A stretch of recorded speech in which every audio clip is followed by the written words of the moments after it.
what American workplaces typically label as assertive versus aggressive behavior, why this can be a culture shock for some, and what can be done about it. I'm Dr. Anna Kay. I research the unwritten rules of work, and one of those rules is that you're expected to be assertive but not too aggressive. But this rule is not distributed equally, and it's not always clear on what the defining factors are. So let me shed some light on that for you. I'll share some tips at the end, but let me know in the comments if you have other ones. So people who are considered assertive but not aggressive typically maintain appropriate distance, as in they don't step too close to people. These very measured hand gestures. They make direct eye contact, but they don't stare. They sit straight and have a slight forward lean to show they're listening, but again, keeping that distance. Speaking at a moderate volume and pace.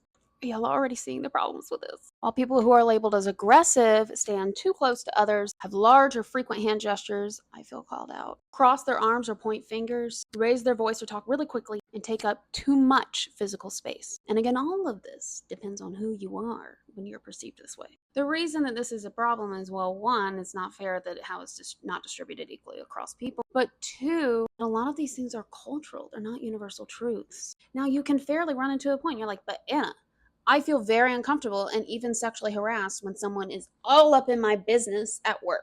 I hear you. The problem with having unwritten rules in general is, one, people don't know, so they violate them without realizing it. And two, even people who abide by these unwritten rules can enforce them unfairly and just assume it's the way things are. When knowing what these unwritten rules are provides you a talking point to set boundaries with people and obtain consent. This is a much healthier work environment than one that does nothing when people are uncomfortable because they're like, well, we pulled out the ruler and you weren't too close or you were too far and we don't care if it made you uncomfortable. Because standing close to someone in some cultures indicates that you're listening, but in others, it can be perceived as invasive. The good news is, once you realize these are unwritten rules and not universal truth, you can learn how to navigate them strategically and build better relationships with people. First thing you can do, be culturally intelligent about other people. Notice how they're communicating when they talk to others.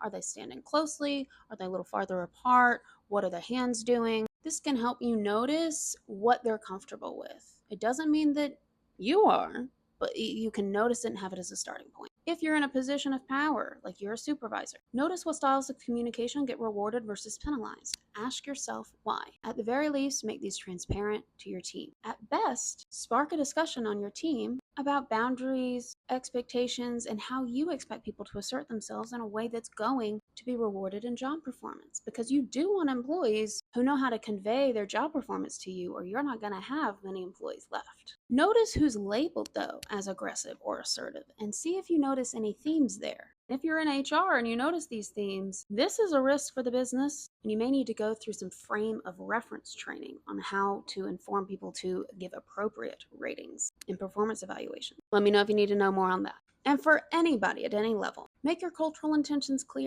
I used to take off my glasses when my students would come into my office or my entry-level employees in an applied position, and some of them thought it meant I was angry. And I had to explain to them, no, I'm sorry, these glasses are for short distances when I look at my computer, so if I don't take them off, because you're not that close to my face, I can't see you. So I'm taking them off because I'm listening to you.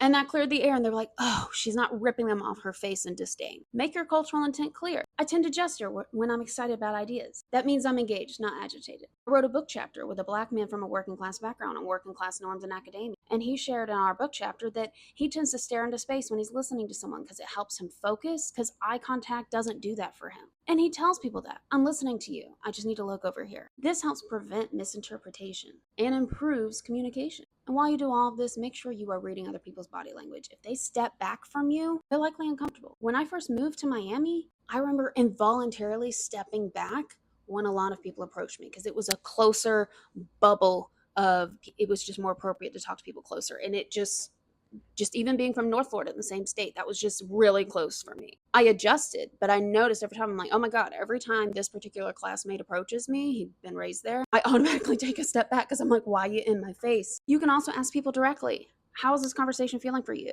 Or is everything okay? How can I make you more comfortable? adjust your approach based on what you hear. There's not one right way to do things. There's not a universal way to interact with everyone because we're not all the same. I get asked all the time, when do I adapt and when do I advocate for myself? And that is always your decision. I don't want to tell people, especially people who have different cultural identities and backgrounds than I do, how to do this. But I would advise that you consider, how high risk is the situation? Like a performance eval and a job interview are pretty high risk. And how high is the opportunity for misinterpretation? Are you frequently told that people feel uncomfortable because you're so close to them? It's probably higher risk than if you speak with your hands and people just think it's like, haha.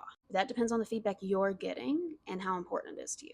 And finally, know the difference between legitimate boundaries and cultural bias. Legitimate boundaries are not wanting unwanted physical contact. Full stop.